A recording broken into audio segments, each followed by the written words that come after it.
Ողջույն սիրելի հայրենակիցներ, եթերում Նորանտ Տապանն է, եւ այժմ մենք զրուցելու ենք Քոչարի ազգային վերածնունդ եւ ազգի զարթոնք կուսակցության հիմնադիր նախագահ պարոն Արտակ Սարգսյանի հետ։ Ողջույն պարոն Սարգսյան, շնորհակալ եմ, որ ընդունել եք հրավերը։ Բարև ձեզ, ես եմ շնորհակալ հրավերի համար, միշտ սիրով։ Ընտրությունից հետո չենք զրուցել, սա մեր առաջին հանդիպումն է, խնդրելու եմ, որ կիսվեք ձեր տպավորություններով, ձեր դիտարկումներով, հավաքեցիք 2000 ձայն։ Շատերը ոչ միայն ձեր կուսակցության դեպքում է լինում, այս ընտրությունից հետո խոսում էին, սա իրական թիվ է, հավաքածայները, թե իրական թիվ չէ, հիմա այդ 2000 ձայնը ձեր իրական թիվն էր, քիչ էր, թե սպասելիքից ինչքան էիք սպասում, մի խոսքով, նախ ամբողջ ընտրությունների հետ կապված իր տպավորությունները, դիտարկումները, հետո մենք խոսենք հետընտրական այսօրվա իրավիճակի մասին։ Ասեմ, որ ընտրություններից ունեի թե դրական, թե բացասական տպավորություններ, ամենադրականը, որ ունեցա, դա իհարկե, որ արմատական բեկում եղավ, ազգը չընտրեց այդ նախկիններին, այլ ընտրեց ինչ-որ մի մարդու, ասենք, ով որ քաղաքականության հետ կապ չունի, հայերեն լեզուն չգիտի, հա, ինչ-որ Տաշիրսկի Սամվել։ Ասենք ազգը գնաց ընտրեց մի ինչ-որ մարդու, հիմա դրա մասին կխոսենք, այդ մարդը իսկական է, թե իսկական չի, բայց ազգը որոշեց, որ դե ամբողջ ազգը չէ, ինչ-որ այնքան տոկոս ինչքան ստացավ, չէ՞ ձայն։ Հա, դե հիմա այդ ձայներն էլ չգիտենք ինչա, ոնց է, մենք մեր մասով հեսա կասենք այդ ձայների, բայց դա դրական էր, ասենք, այն ում պետք է որ ձայն տային, Քոչարյան կամ Ծառուկյան դրանց ձայն չտվեցին, ես չեմ էլ հավատում, որ Քոչարյանը 9%-ը հավաքել է, ես շատ կասկածում եմ, հիմա դա դրական կողմներ, բացասական կողմերը, որ երևաց, որ Հայաստանում ընտրություն չկա, այլ իրավահաջորդություն է,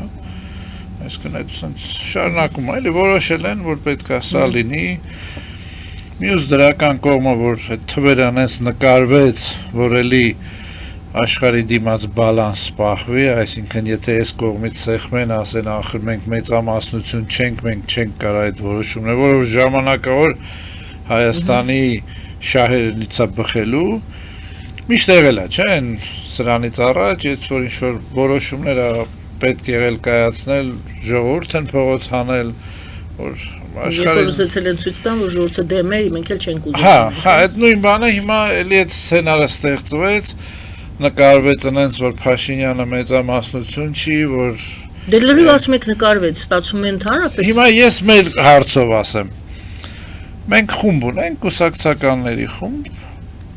եւ 3 հատ այդպես խումբ ունենք, ասենք ցուցակի 3 խումբ ունենք, առաջի 30-ը, հետո 80-ը, հետո առաջի 10 համարները եւ ունենք ընդհանրապես կուսակցության խումբ։ Այդ կուսակցության խումբը ընտրության օրը մարդիկ մեզ ուղարկում են, ես, կինս, երեխաս, 2 երեխաս, ու տես մենք հաշվում էինք, դա միայն կուսակցականներին էր վերաբերում, մենք 16500 ձայն հաշվեցինք, տենց, ինչքան էլ որ ոչ կուսակցական սատարողներ, դա մենք չգիտեինք, հիմա, լավ, ասենք այդ 10%-ը մեզ խաբում է, հա, այդ կուսակցականներից նույնիսկ գնացել են և ընտրել են ուրիշին, բայց հնարավոր չէր էլի, որ բոլորը խաբեին և չկարողացանք ապացուցել, քանի որ երբ որ դիմեցինք, մեզ ասեցին բերեք այս թղթերը և վերջում ասեցին դուք ժամկետի մեջ չմտաք այդ բողոքարկելու համար, կենտրոնական ընտրական հանձնաժողովը 2 էջ նամակ է մեզ ուղարկել, որ դուք ժամկետի մեջ չտեղավորվեցիք, մենք պատրաստ չէինք ընտրություններին, ես դա էլ ասեմ դիտորդներ չունեինք, չնայած երբ որ նայեցի ես խայտառակ իրավիճակին, երբ որ Տաշիրի խումբը ունեցել էր դիտորդներ, աշխատավարձ էր տվել, մոտ 100,000, ես ինչքան հիշում եմ, այդպես թվեր էր, եւ այդ մարդը արձանագրության տակ ստորագրել էր, որ 1 ձայն վերահաշվարկից 140 ձայն, այսինքն այդ ինչքան պետք է ծախված լինես, որ համ փող վերցնես այդ ուժեղ Հայաստանից, համ էլ արձանագրության տակ ստորագրես 1 ձայն, հետո վերահաշվարկից դուրս գա 144 ձայն, այսինքն այդ ցույց է տալիս բացասական կողմերից, որ նույնիսկ եթե վստահված անձինք էլ ունենաս կամ պետական ռեսուրսը կամ ավելի շատ են տվել կամ ինչ-որ այլ ռեսուրս են կիրառել, որ այդ մարդը այդ արձանագրության տակ ստորագրել է կամ ընդհանրապես միտեղ տարել են, խմացրել են։ Հեչ պետք է չի եղել։ Հա, հեչ պետք է չի եղել, բայց դա են տատուս ասած թրքի շունությունը, էլի, համ փող վերցնես այս կուսակցությունից, համ վստահված անձ լինես, համ էլ գնաս այտենց ստորագրես։ Մի խոսքով, դրական բացասական կողմերը դրանք են, ամենադրական ասում եմ, որ ժողովուրդը վերջապես այդ արմատական բեկում եղավ, հա, ընտրեց շուտ մի մարդու, որ ընդհանրապես քաղաքականության մեջ չկարել, հա, եկավ, ստից մի հատ արտահայտություն արեց, փագեցին, հայրեն էլ չգիտի խոսալ, ամբողջ թիմը հայրեն, այդ ընտանիքը հայրեն խոսում է, բան չենք հասկանում, եւ ժողովուրդը այդ մարդուն ձեն տվեց, բայց պարոն Սարգսյան, չէ՞ որ այդ մարդու, եթե խոսքը գնում է Սամվել Կարապետյանի մասին, այդ մարդու մասին խոսվում էր նաեւ Պուտինի հետ առնչությամբ, հիշում եք ապրիլի 1-ին, երբ որ Պուտինը այսպես ակնարկով ասեց կան մարդիկ, որոնք ունեն ռուսական անձնագիր եւ այլն, այսինքն մարդիկ հենց պատահական մարդ չի Սամվել Կարապետյանը, որ դուք ասում եք գնացին ընտրեցին պատահական մարդ։ Այդ մարդը ունի իր Ես անուն չլսեցի Սամվել Կարապետյանից, ես ուրիշ կուսակցությունից լսեցի, հակառակը, ես տեսա որ Սամվել Կարապետյան, Քոչարյան ասում են, թե Պուտինը մեր մասին չի խոսում, բայց ես տեսա մի հատ ուրիշ կուսակցության ղեկավարը, որ ասում էր Պուտինը իմ մասին է խոսում, դա Վարդան Ղուկասյանն էր, դոկ կուսակցության։ Այսինքն ես կարող եմ ակնկալել, որ Պուտինը խոսում էր հենց դոկի մասին։ Չէ, Կարապետյան, Քոչարյան, այդ ուժերի մասին, հա, միգուցե Ծառուկյան, բայց այս երեքը հրաժարվում էին, ասում էին, չէ, դա մեր մասին չէր, քանի որ այնտեղ անուն չկար, իսկ Վարդան Ղուկասյանը ասում էր, այդ որ Պուտինը խոսում էր, դա իմ մասին էր խոսում, ինքն էլ ռուսական անձնագիր ունի։ Բայց Հայաստանում չէր նրա շարժումները Դե դոկ կուսակցությունը ակտիվ պայքարում էր մեր պես, ասում։ Լավ, ում նկատի ուներ, պարզապես իմ հարցս հետևյալն էր, դուք ասում եք գնացին պատահական մարդ էր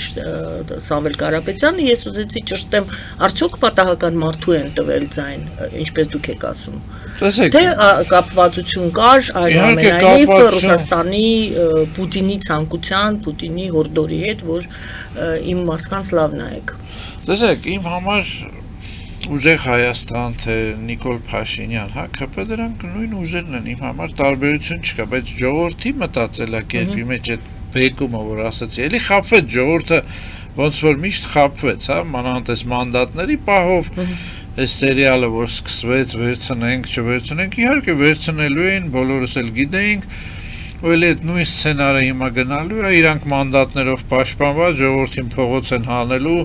ժողովրդին փուրն են տալու, ոնց որ տեսել ենք այդ Գառնիկ, մյուս, հա, որ ժողովրդին փողոց էին հանում, իրանք մանդատներով պաշտպանված էին, ոստիկանները իրանք ձեռք չէին տալիս, չէին խփում, չէին տանում, բայց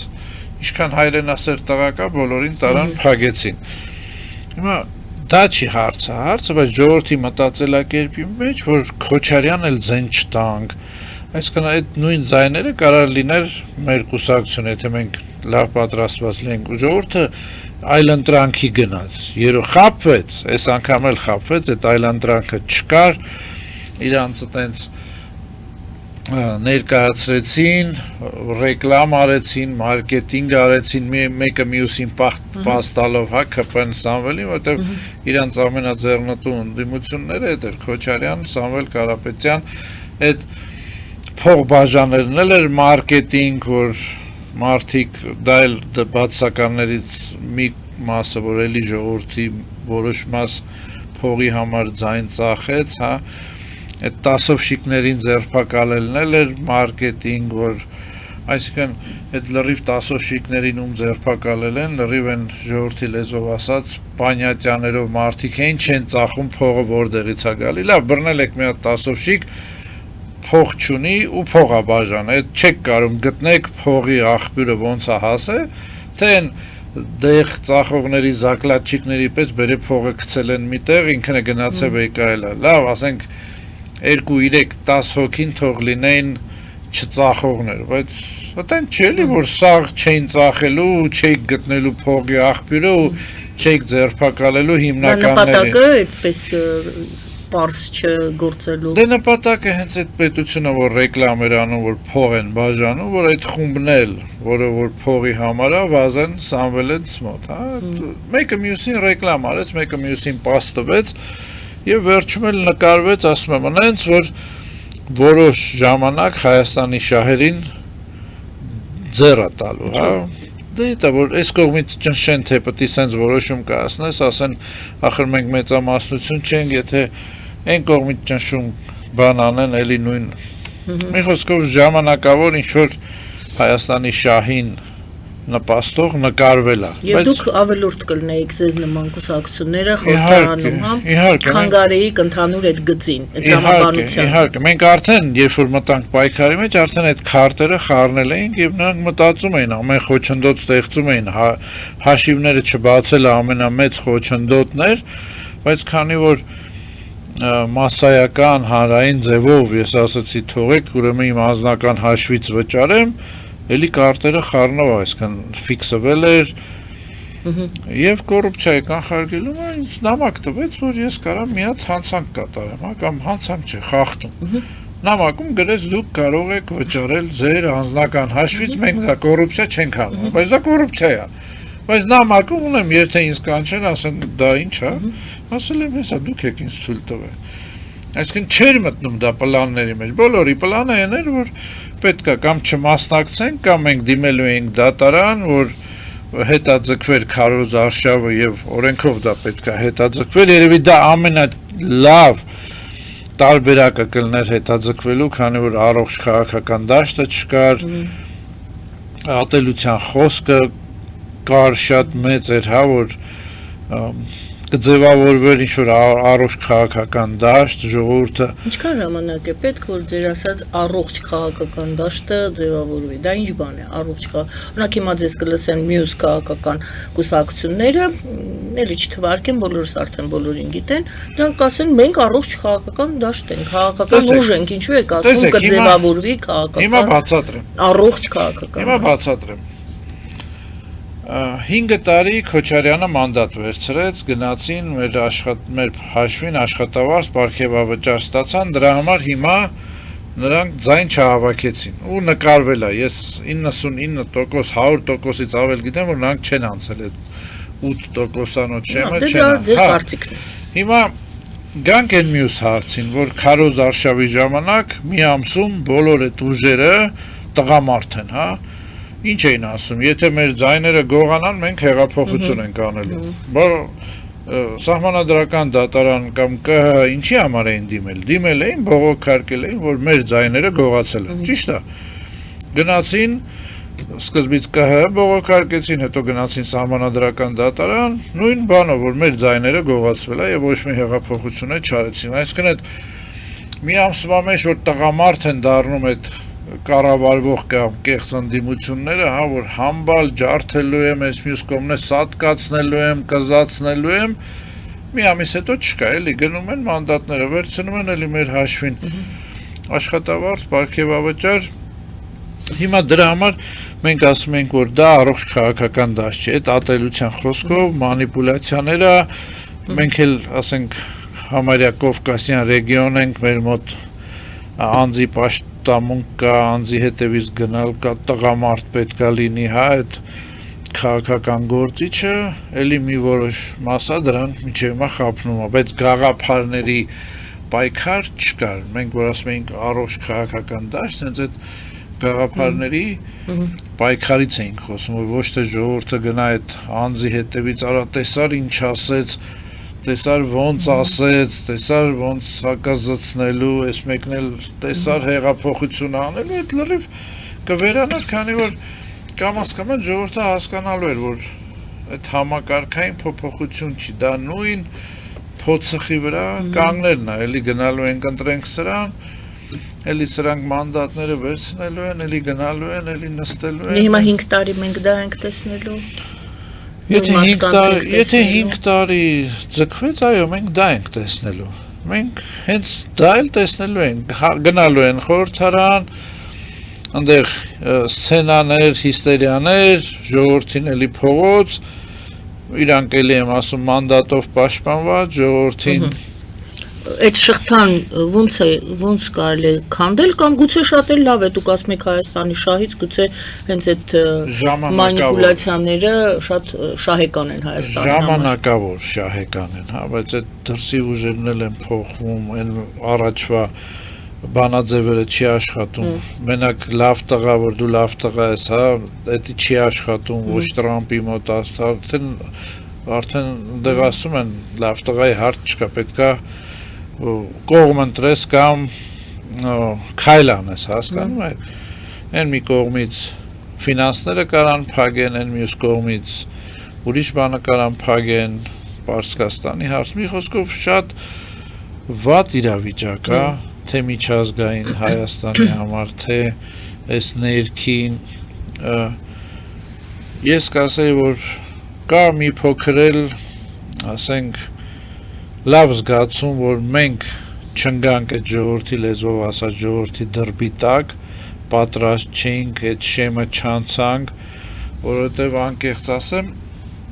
մենք էլ ամբողջ թմին չենք կարողանալու ստիպել, դա ստիպելն էլ վատ բառ է, որ մանդատ չվերցնեն, հա, ես կամ մյուսը ինքնաբացարկ էին գրելու, բայց հասկանում եք, այս համակարգան հենց է ստեղծված, որ ցուցակները կազմելուց դու միևնույնն է թմեր ես քո մոտ ընդունում, հա, ասենք, այս մարդու թիմը, եւ այդ բոլոր թմերը ինքնաբացարկ չեն գրելու քո ասելով։ Հիմա Սամվել հենց մոտ 160 հոգի, այն Քոչարյանի մոտ 200 ավել, նրանք չեն կարողանալու ստիպեն ինքնաբացարկի, ինչքան էլ իրանք իմ հայտարարությունից հետո ասում են 106 հոգի ինքնաբացարկ է գրել, այդ 106 հոգին գիտեն, որ նրանք շանս չունեն, 5 տարի սրանք իրանց մանդատները չեն դնելու, 5 տարի մեջ սրանց մանդատների չի զրկելու իշխանությունը, այսքան քայլ արեցին, որ իբր ժողովրդի աչքին բարձրանան, ժողովրդին ցույց տան, որ մենք չենք ինքնաբացարկ ենք տալիս ձեր պահանջով, բայց իրականում նրանք հասկանում են, որ այդ առաջի 30-40 հոգին կամ 50 հոգին նրանք ինքնաբացարկ չեն տալու եւ պետությունն էլ դրանց այտենց մասսայական մանդատների չի զրկելու, որ իրանք, ասենք 70-րդ տեղից կան ընկնեն 20-րդ տեղ կամ 16-րդ տեղ։ Այսինքն այլ կերպ ասած դուք համարում եք, որ բալանսավորված կարելի ասել ազգային ժողով ունենք եւ տվյալ դեպքում Հայաստանի համար ճկուն այս կամ այն ոնց որ ճնշումից խուսափելու համար լավ գործիք ազգային ժողով։ Ես կասեի ժամանակավոր։ Շատ կարճ ժամանակում ես չեմ կարող դա տեսնեմ մի տարի կլինի թե 6 ամիս կլինի թե ինչքան կտևի։ Եվ խաղի կանոնը բոլորի համար պարզ է, հայտնի է եւ իրենք նույն խաղն են խաղում։ Իրենք նույն խաղն են խաղում, ընդդիմություն էլի չունենք, իսկ առանց ընդդիմության զարգացում երկիրը երբեք չի ունենա։ Մենք ընդհանրապես այսօրվա ազգային ժողովում ունենք 0 ընդդիմադիրներ, 0 անհատներին չեմ վերաբերվում, ես վերաբերվում եմ, ասենք, ֆրակցիաներին, հա, այդ կուսակցություններին, անցողիկ շեմը անցածներին եւ այն, որ նրանք ընդունեցին առաջինը խաղի կանոնները, այն, որ նրանք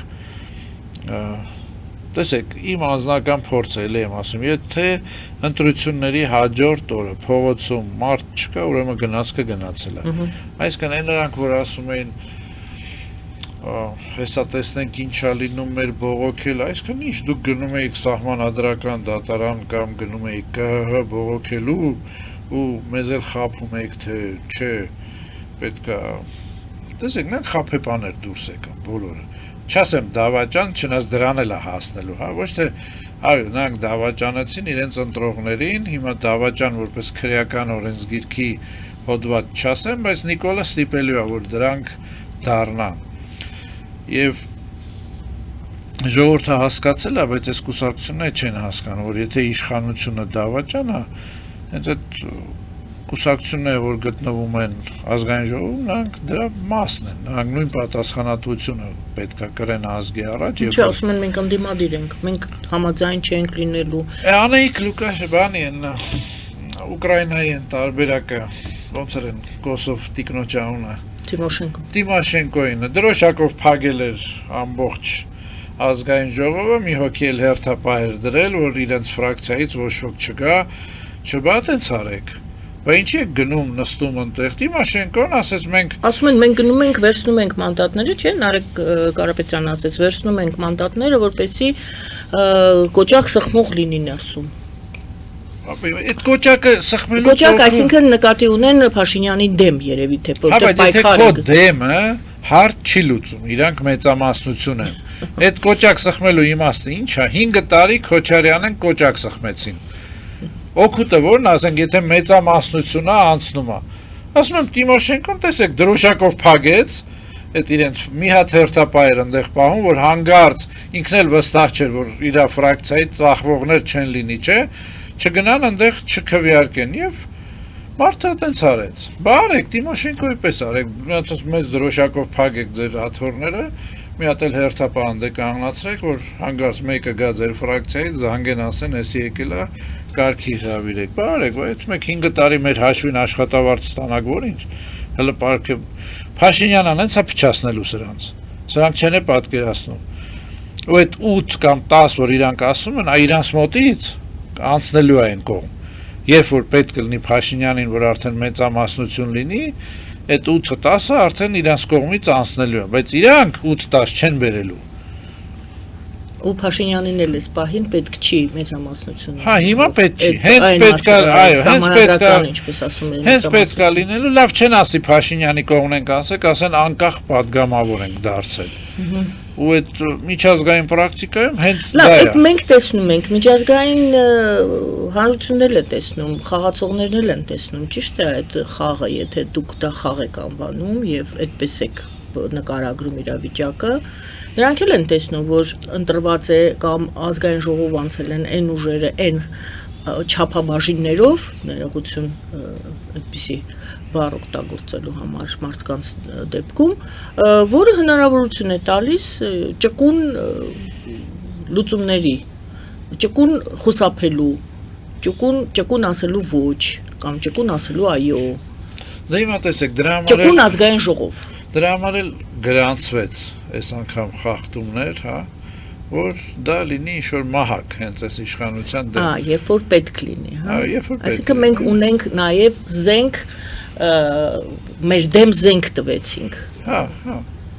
Այդ միջազգային կառույցները բոլորն էլ ընտրություններից առաջ էին մեզ, ես քանի երևի 8 հանդիպում եմ ունեցել այդ միջազգային կառույցների հետ եւ առանց քանի որ լեզուն էլ տիրապետում եմ, առանց թարգմանի չէինք շփվում։ Եվ նրանք հարցնում էին, որտեղ պետք է ուշադրություն դարձնենք, որ կողմնաթույլ, եւ մենք մանրամասն ասել ենք եւ ընտրություններից հետո էլ նրանք զանգել են, ասել են, այ ձեր ասած տեղը, ստեղ շատ մեծ խախտում կար, այ ձեր ասած տեղը, շնորհակալություն էին հայտնում, որ մենք այդ խախտումները գրանցել ենք եւ նրանք էին զանգում, ոչ թե մենք էինք զանգում, այլ ինչ-որ 250 հոգանոց խումբ էր եկել։ Ես ասացի, որ նախ 250-ը շատ քիչ է այդ մոնիտորինգի համար, նրանք դա էլ էին հաշվի առել և մյուս անգամ ասացին ավելի մեծ խմբով են գալու և 4 տեղ, որ պետք էր ուշադրություն դարձնել, նրանք ասացին այդ 4 տեղը մենք հենց խախտումները գրանցել ենք։ Այսինքն այդ զենքը ստեղծվել է թե Ռուսաստանի կողմից, Ռուսաստանի այդ դիտորդների, թե միջազգային դիտորդների կողմից խախտումները լուրջ գրանցվել է։ Բացապես դրա մասին չեն ասում հիմա։ Արդեն թեթև ասել են, դա են Tom and Jerry հին մուլտը կար, որ բաժակը ասում էր անընդհատ կգցեմ, հենց այդ էլի այդ մասն է հասել։ Ժողովուրդն էլ հիմա էլի խափնում է տարբեր շոուներով մեր երկրում, Ծառուկյանի ձերբակալություն։ Դա ես ոնց ասեմ, դասագրքային քաղտեխնոլոգիա է, հա, որ գնանք շատ հեռու չգնանք, ասենք երկու կողմին ձեռնատու քաղտեխնոլոգիա դասակարգային եւ ինչքան հեռու գնանք Մայքլ Ջեքսոն, լավ գնանք Էսկոբարի ձերբակալությունից հետո, երբ որ ասենք կենթայիներին տեղափոխեցին, հիպոներին ասեցին չենք կարա տեղափոխենք եւ բաց թողեցին բնության մեջ։ Հետո որը ժամանակ հետո ասեցին չէ, այդ ворց հիպոին, պեպեին պետք է գնդակահարենք, որովհետեւ շատ են բազմանում եւ սարքեցին, նկարեցին։ Հիմա քաղ տեխնոլոգիան ո՞նց է աշխատում։ Ես ասում եմ դասագրքային, քանի որ դա դասագրքերի մեջ է գրված, հա, արտասահմանյան, երբ որ ինչ-որ մի ատված քաղաքական գործիչի օլիգարխի ձերբակալում են, պետության կողմից դա ցուցադրվում է, որ պետությունը գնալու է միջև վերջ, հա, կենթանիներին է խոսքը գնում, երբ որ կենթանի է սատկում եւ էկզոտիկ կենթանի, հա, եւ ժողովուրդը եւ մյուս կողմին ինչով է ձեռ տալի։ Նախ պետությանը ձեռ է տալի, որ վճռականությունը ցուցաբերվում, տեսեք, էսի ասում էր ворց առուծից մոտ կտանեմ, կգցեմ, այս մի կողմը, ասինքն վճռականը կենթանուն է սատկացնում, իսկ այս մի կողմին, քանի որ օլիգարխին կամ այդ քրեական հեղինակությանը կարեկցանք չկա, բայց կենթանուն կարեկցանք կա, հա, միանգամից հայտնվում են առուծին այդ շշով կերակրելը, այսինքն երկու կողմին ձեռնատու քաղ տեխնոլոգիա, դա այսինքն դասագրքերի մեջ գրված է, երբ որ պետության կողմից ձեռնատու օպոզիցիային ձերբակալում են, պետք է այդպես արվի, որ կարեկցանքը այն մյուս կողմին բարձրանա, այսինքն ոչ ոք Ծառուկյանին այդքան չկարեկցեց, սպորտսմեններից բռնած, Արուս Կավկազ, բայց կենթանուն կարեկցանք, հա, տեսան, որ աշխատում է, մյուս օրը կոկորդիլոսին է սատկացրեցին, հա, որ այդ էկզոտիկ կենթային է, հիմա չկա քրեական գործ, ոչ ոք այդ դիակչը լեշը չի տեսել կենթանու, չգիտենք էլ սատկել է, թե չի սատկել, հա, նույն ասում եմ Պեպեի սպանությունը զինվորները այդ հիպոյի նկարի վրա, հետո ասեցին, որ դա չի սատկել, եւ մինչեւ հիմա Կոլումբիայում հիպոները մեծ, ասենք, պրոբլեմ են սարքում գյուղատնտեսության մեջ, եթե այդ մի ворցին էին սպանել, ոնց են բազմանում, հա։ Մի խոսքով Մայքլ Ջեքսոնին, երբ որ ատելությունը հասել էր այն աստիճանի այդ պեդոֆիլիայի, միանգամից փոխվեց, որ այդ իր անձնական գազանանոցը գնացել է ուրիշ մարդկանց ձեռքին եւ շատ վատ վիճակում են, նկարներ էին եւ կարեկցանքը կենթայիների հանեց այդ Մայքլ Ջեքսոնի այդ բացասական շատ են մեքսիկական կարտելների ուզում ասեմ դասագրքային քաղ տեխնոլոգիա են Թայլանդի նարկոդիլերի գազանանոց այդ վագրերի գնդակահարությունը Ամերիկայի են խելագարի գազանանոցի որ ինքնասպանությունից առաջ կենթայիներին դուրս էր թողել այսինքն այդ կարեկցանքը հենց այդ քաղ տեխնոլոգիան դառնում է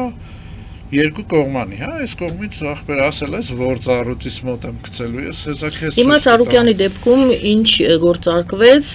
եւ ինչու այդպես Դե եմ ասում, Ծառուկյանի ինչ նստվածք մնա այս կողմից դա ասել էր գործառույթից մոտ կգցեմ, հիմա գործին թեման էր հենց գործին ես էլ դեբատների ժամանակ հենց այդ հարցը տվեցի Փաշինյանին, ասի լավ ատելության խոսքով այդքան մարդ է ձերբակալում Բայց քո գրպանային ընդդիմությանը քիչ է ձերբակալում, տանում է կենթայիների հետ սեքսի քեզի։ Այդ պետք է ցուցադրական արվեր, հա։ Կենթայիներին ինչի՞ պիտի տանեին։ Մարդուն բռնել եք, լավ, կենթայիներին ինչի՞ պիտի հասարակության համար է դա արվում, որ ինչ լինի հասարակությունը, ինչ մենք վճռական ենք տրամադրված, հա, տեսեք ինչ հզոր վարչապետ ունենք ասել է անում է, ոչ մի բանը չի անում, ոչ մի ես հեսա մի հատ ուրիշ բան էլ կասեմ այս մյուս կողմը, որպեսզի ատելությունը այդպես չզարգանա, պետք է կենթանին սատկի որովհետև տեսան, որ ժողովուրդը փողոց դուրս չեկավ, ինչքան 60,000 մարդ էր, չէ՞ իրանց ընտրե ըստ ձայների, ըստ իրենց ասացի 60,000-ը փողոց դուրս չեկավ, սպորտսմենները չխոսացին Արուս Կավկազը չի խոսում, այսինքն այդ մարդու լեգենդը կոտրվում է։ Հիմա ինչ անենք, մի հատ կենթանուն սատկացնենք, որ կարեկցանքը այս կողմի հանդեպ մեծանա ու դրա հետ մի հատ տեղ միանգամից ամբողջ մեդիան հիշեց այդ նույն նկարը առուծին ոնց է շշով կերցնում, այսինքն կարեկցանքը այդ մարդուն էլի ռեյտինգ է տալիս։ Հիմա թե ինչ կլինի հետագայում, ես ասել եմ Ծառուկյանի համար ամենաձեռնտու ղեկավարը դա Փաշինյանն է։ Եթե հանգարց Քոչարյանը գա,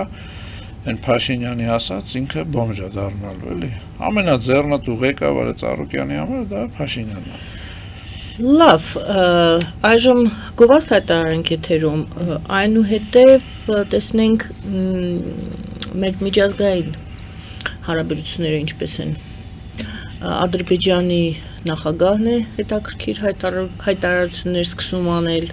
դե նա ժամանակաշ դուրս է գալիս։ Այո, որ Եվրոպայից է դուրս գալիս, չէ, Արցախի հարցը էլի նորից գցում մեր հասարակության մեջ։ Եվ այլն, խոսենք։ Գովազդ է եթերում սիրելի բարեկամներ, մնացեք մեզ հետ։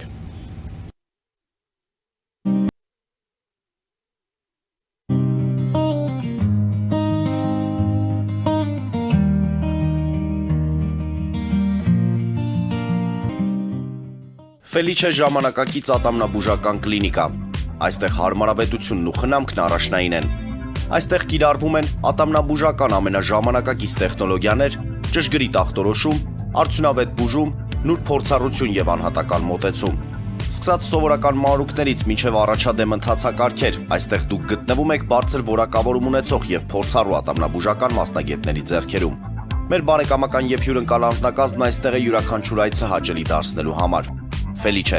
ձեր առողջ եւ ամենաերջանիկ շպիտը սկսվում է այստեղից։ Եկեք եւ բացահայտեք նորարարության փորձագիտության եւ կարեկցանքի կատարյալ համադրությունը։ Երևան Փոստը Գրանադայի ուզում տեղեկացնում է։ Դրամական փոխանցումներ 1%-ով։ Օդանավով 1 փաունդը 2.99։ Նավով ուղարկեք 1 արկղ, երկրորդ արկղը անվճար։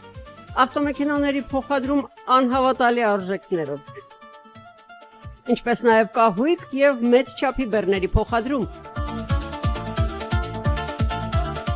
Jackpot հագուստի խանութը երկրորդ մասնաճյուղն է բացել Գլենդելի սրտում, որտեղ կարող եք ձեռք բերել եվրոպական եւ ամերիկյան ընտիր հագուստեղեն, կոշկեղեն, աքսեսուարներ, պայուսակներ ամենահարմար արժեքներով։ Նաև կարող եք ցանկացած ապրանք պատվիրել եւ ձեռք բերել կարճ ժամանակում։ Jackpot-ի Գլենդելի հասցեն է 1135 North Pacific Avenue, հեռախոս 818 813 2252։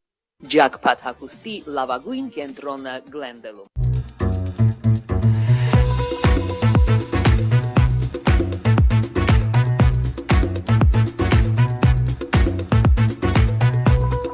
Արարատ ռեստորան, ընտանեկան եւ ընկերական ժամանցի լավագույն հասցե, սիրված արտիստներ, հյուրընկալ մթնոլորտ, հարուստ ճաշացան, անմահական խորտիկներ։ Արարատ ռեստորան, հասցեն անփոփոխ, սիրով սպասում ենք ձեզ։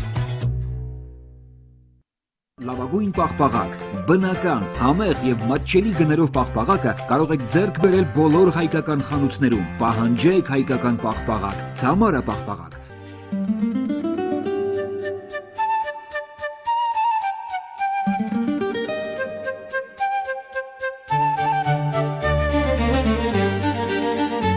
Նոյան տապան տպարան, Նոյան տապան հրատարակչություն, շարվածքից մինչև տպագրում, զանգահարեք, գրեք, այցելեք, միասին պատրաստենք ձեր գիրքը, ամսագիրը կամ թերթը, որտեղ նշվելու է, տպագրված է Նոյան տապանում։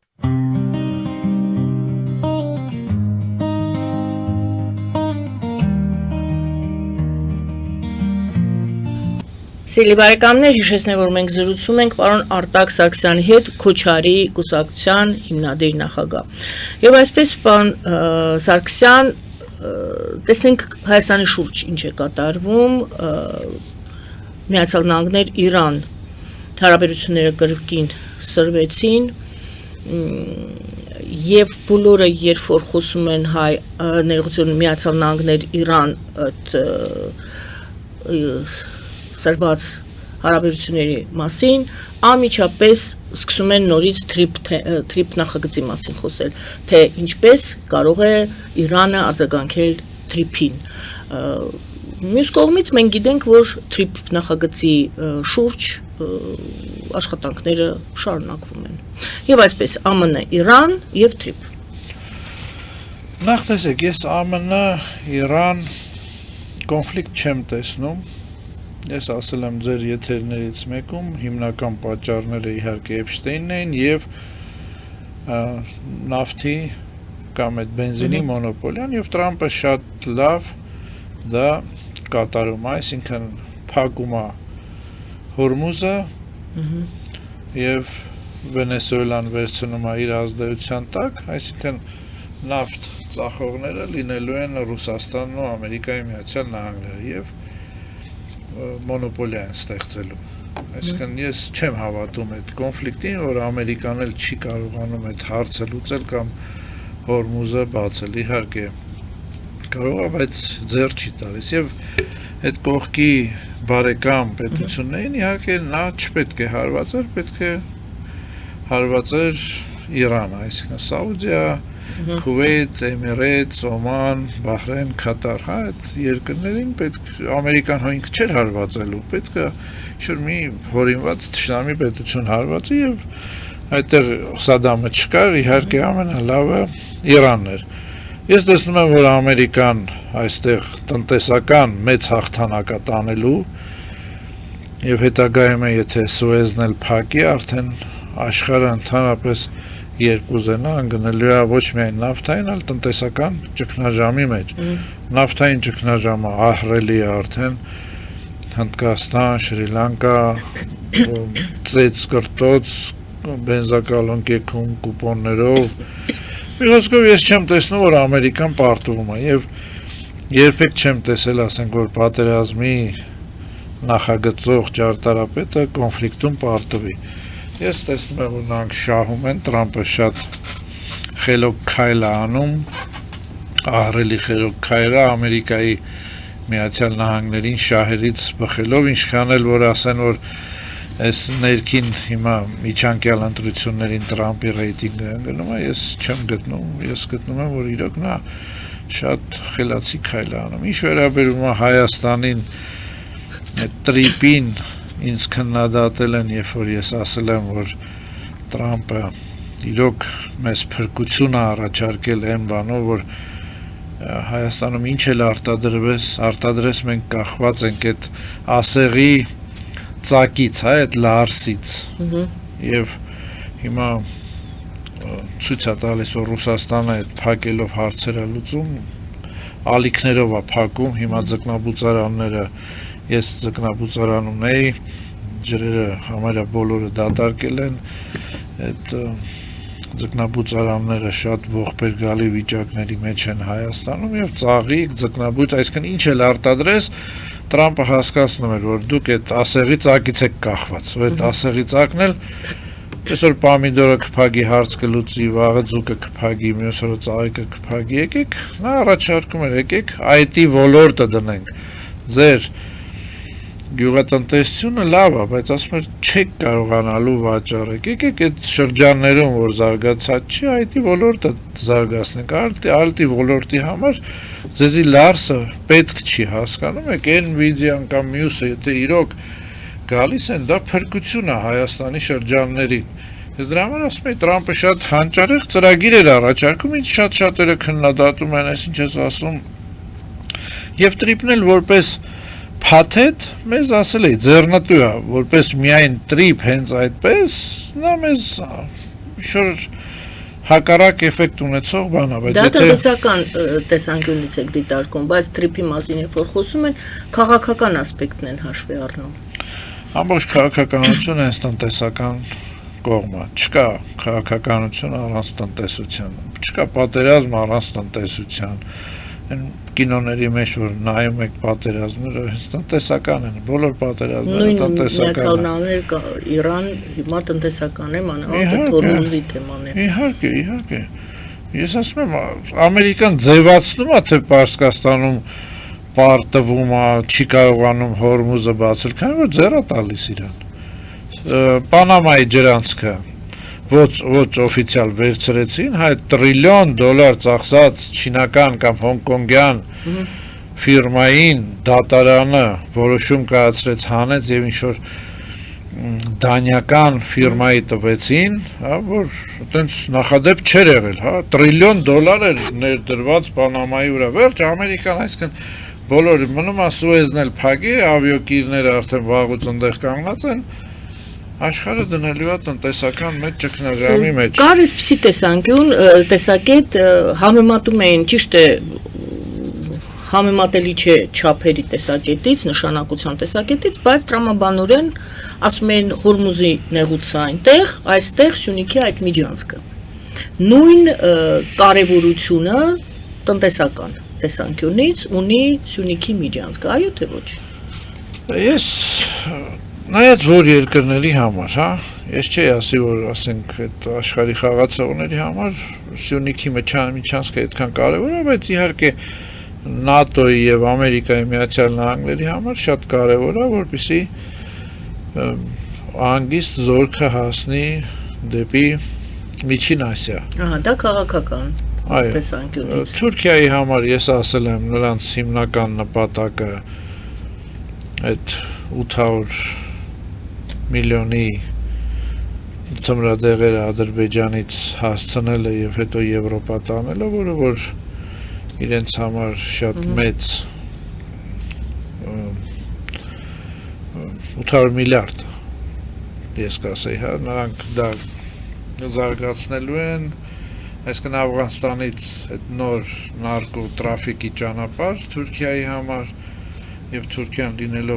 ունենալով մեծ հող եւ տնտեսապես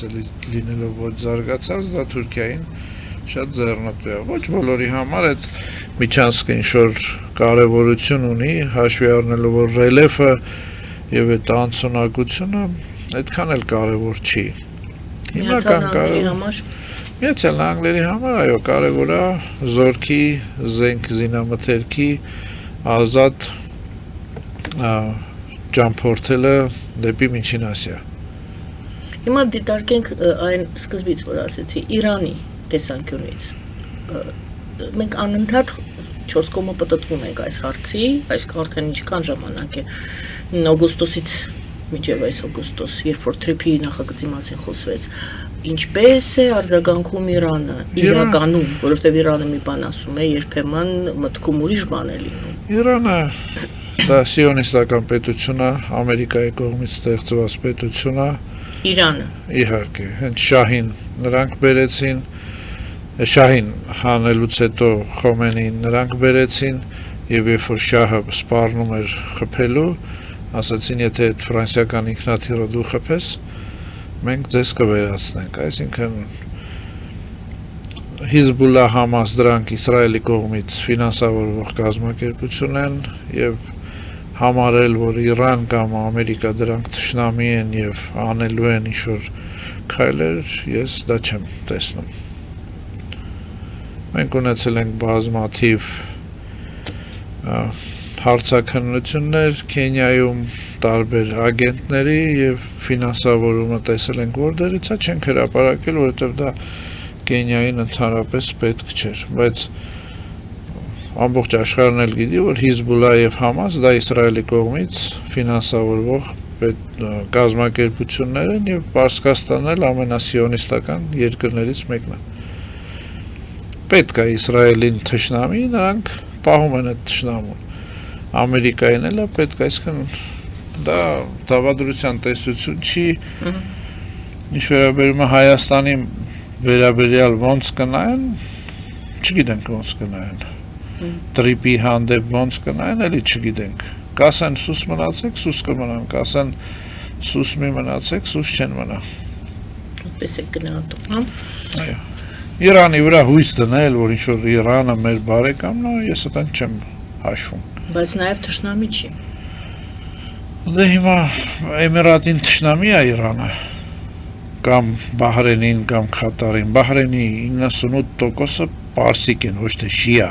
Միայն իշխող ընտանիքն է, որ սուննա է եւ այլ ընտանիք է։ 98%-ը բնակության նրանք պարսիկ են։ Եվ այդ վերջի հեղաշրջումը, որ փորձեց, հետո լեզու գտան Սաուդիային, ասացին լավ մտի ճնշի, դա պարսիկների սարքածն էր։ Ռազմավարական պայմանագիր ունեն Բահրենի հետ, բայց ռմբակոծում են։ Քուվեյթը թշնամի չի, Արաբական Միացյալ Էմիրությունը թշնամի չի, Արաբական Միացյալ Էմիրություն, Դուբայի թագավորական ընտանիքը պարսկական արյուն ունի, Դուբայինը, չեմ ասում Աբու Դաբիինը կամ Շարժայինը, Պարսկաստանից Ալ-Մակտումը, Պարսկաստանից բնակ ոչ Բենի Հաշիմեն, ոչ այդ ընտանիքներից չեն, պարսկական ծագում ունեն եւ ճշնամի չեն, բայց հարվածում է, ասել են հարվածում է, Քուվեյթը ամեն օր առմբակոծվում հիմա, ամեն օր։ Այդ որ ասում եք ասել են նկատի ունեք Միացյալ Նահանգների։ Դե հիմա ես չգիտեմ Իսրայել Միացյալ Նահանգների, ես ասացի, հիմնական նպատակը նավթի մոնոպոլիան Ամերիկայի վերցնելն է։ Հորմուզը պետքա փակվի, վերջ։ Իրանց ժամանակ էր տրված, միջև ամենաշատը 30 թիվ նավթի էկոնոմիկայից երկիրը պետքա փոխվի։ Սաուդյան շատ հաջող կատարում էր այդ ծրագիրը։ Էմիրատն էլ հաջող կատարեց, ասեցին վերջ, ձեր ժամկետը մինչև 30 թվականն է, 30 թվականից դուք էլ փոխեք, ձեր էկոնոմիկան նավթից պետքա փոխեք։ Վերջին հարցը Ալիևին է վերաբերում, անգամ ոչ Ադրբեջանին, որտեղ այնտեղ Ալիևին է։ Վտանգներ, ինչ որ տեսնում եք Ալիևի վերջին շարժումներից, խոսույթներից եւ այլն։ Տեսեք, Ալիևի խոսույթների մեծ մասը ներքին աուդիտորիայի համար է, քանի որ նրա վիճակն էլ շատ ծանր է, ինչ-որ լուրջ ռազմական գործողություններ չեմ տեսնում, հաշվի առնելով էլի այս կոնֆլիկտը, որ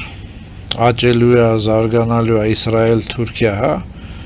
դա անխուսափելի է։ Դա իրական կոնֆլիկտ է։ Այդ իրական կոնֆլիկտը ես ասել եմ երբ է սկսվել, այդ Ռուսաստանի միակ ճիշտ քայլից, երբ որ նա զորքը Սիրիայից հանեց։ Դա այդ կոնֆլիկտի հենց սկիզբն էր։ Ես հենց այդ ժամանակ էլի ձեր եթերներից մեկում էր ասացի, որ Ռուսաստանը միակ ճիշտ քայլը արեց, հանեց իհարկե Թուրքիա-Իսրայել, այդ կոնֆլիկտը պետքա ստեղծվի եւ զարգանալու է, ոչ թե ինչ-որ այնտեղ կա անձնական հարցեր, այլ ոչ, այդ քողարկված Իսրայելը Քրդստանի տակ պետքա ստեղծվի։ Դա արդեն քարտեզի փոփոխություն լինելու է։ Հիմա մեր բախտը ինչքանով կբերի, մեր իշխանությունը ինչքան պատրաստ կլինի այդ կոնֆլիկտի ժամանակ, որ մենք էլ մերը վերցնենք, թե քրդերին կտվեցվի, դա արդեն անհատից է կախված, անհատ ղեկավարից է կախված, ոչ թե ասենք ղեկավարը իրան ինչպես կդրսևորի այդ կոնֆլիկտ, կնստենք, կասենք, չէ, մեզ ոչ մի բան պետք չի, քրդերին կտան։ Ալիևի խոսույթները ոչ մի բանով չի տարբերվում, այդ նույն խոսույթները մենք առաջին Արցախյանից լսել ենք եւ ոչ մի տարբերություն չկա։ Հա, ասում է այդ Արցախի հարցը Այնտեղ ճիշտ բաներ էլ կա, որ մենք էլ ենք բարձրաձայնը, եթե պետք է Արցախը մի օրում հանձնեին, ինչի ես 30 տարի խաբեցին, գազամուղն էլ մեր մոտով կանցներ, կնստեինք, մենք կթելադրեինք, հա, գազը կփակեինք, կբացեինք, ոչ թե Վրաստանը,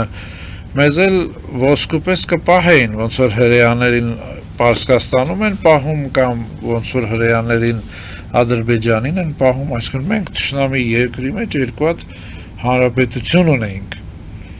Մեկը Նախիջևան, մեկը դա գիտեք ինչ հարաբերություն, եթե պիտի մի օրվա մեջ հանձնեինք այդ պետությունը, բայց չանեինք։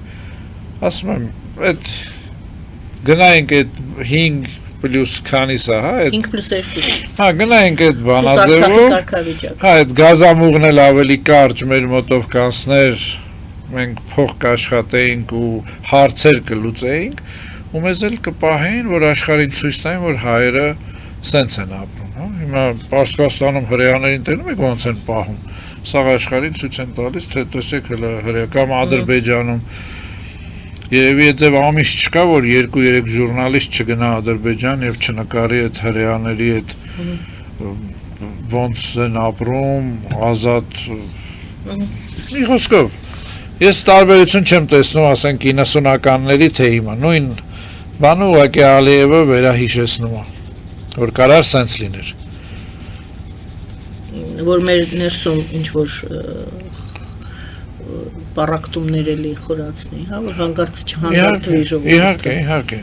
Իհարկե, դա հենց այս Փաշինյանի էլի մարքեթինգն է, բոլորը Փաշինյանին մարքեթինգ արեցին եւ իմ զարմանքը, որ ինքը քիչ ձայն տարավ, չէր կարող լինել։ այդ եվրո ղեկավարներին ստեղ հավաքելը, երկու անգամ Վենսի գալը, երկու անգամ պետ քարտուղարի գալը, Փաշինյանը պետք է ձայն տանել։ Իրոք ոչ ոք չկարողացավ այս կոնֆլիկտային երկրի կողքին բերել այդ բոլոր եվրո աշխատանքներ տարվով, իրոք աշխատանքներ տարվով, հա, այդ եկան, Մակրոնն է փաթաթվում, այսինքն լուրջ աշխատանքներ տարվով եւ հանկարծ հավաքեց այնքան ձայն, որ ինքը չի կարողանալու, ասենք, սահմանադրություն փոխի, հա, էլի գնացինք այդ նկարչությանը ժամանակավոր, Բայց դեպքում ինչու էր այդքան մեծ Մակրոնը, Վենսա, Ռուբիոյա խառը նախաձեռնություններով Դե նախաձեռնությունները արված էր, որ Փաշինյանը շատ ձայներ տարվի, այդ ռուսական կեղծ հակափաշինյանականը, բայց մեր մոտ նկարվեց, ես չգիտեմ, Աստծու կամքներ, թե իրոք ինչ-որ մի հատ անտեսանելի հայկական ուժ կա, որ ճիշտ է նկարում, ես դեռ դա չգիտեմ։ Մի հատ հին կինո կար, Համո Բեկնազարյանը լավ թարգմանում էր, Ռոբինզոն Կրուզոն։ Այն ժամանակ հայկական թարգմանությունները լավն էր, որ ասում է կամ այս կղզու վրա չարքերն են, կամ մեզանից հունարով ավազակները։ Հիմա ես չգիտեմ, կամ ես հələ չեմ շփվել այդ ուժերի հետ, որ իրոք նկարվեց այնց, ոնց որ ժամանակավոր պետք է։ Այսինքն Եվրոպան եւ Միացյալ Նահանգները ամեն ինչ արեցին, որ Փաշինյանը շատ ձայն հավաքի, բայց Փաշինյանը վերցրեց այն։ Դա իմ ամենամեծ զարմանքն է։ Որքան իրեն պետք էր։ Դա իմ ամենամեծ զարմանքն էր, որ Փաշինյանը չտարավ ավելի շատ ձայներ։ Իրոք, միակ կուսակցությունը, որ գործ էր անում, դա հենց այդ ԿՊ-ն էր, որ իրոք կարար ձայներ տանել։ Շնորհակալ Ես եմ շնորհակալ։ Շնորհակալություն սիրելի բարեկամներ, հիշեցնեմ, որ Քոչարի կուսակցության հիմնադիր նախագահ Արտակ Սարգսյանի հետ ենք զրուցում, զրուցվարում էր Գայանե Արաքելյանը, բարին ձեզ։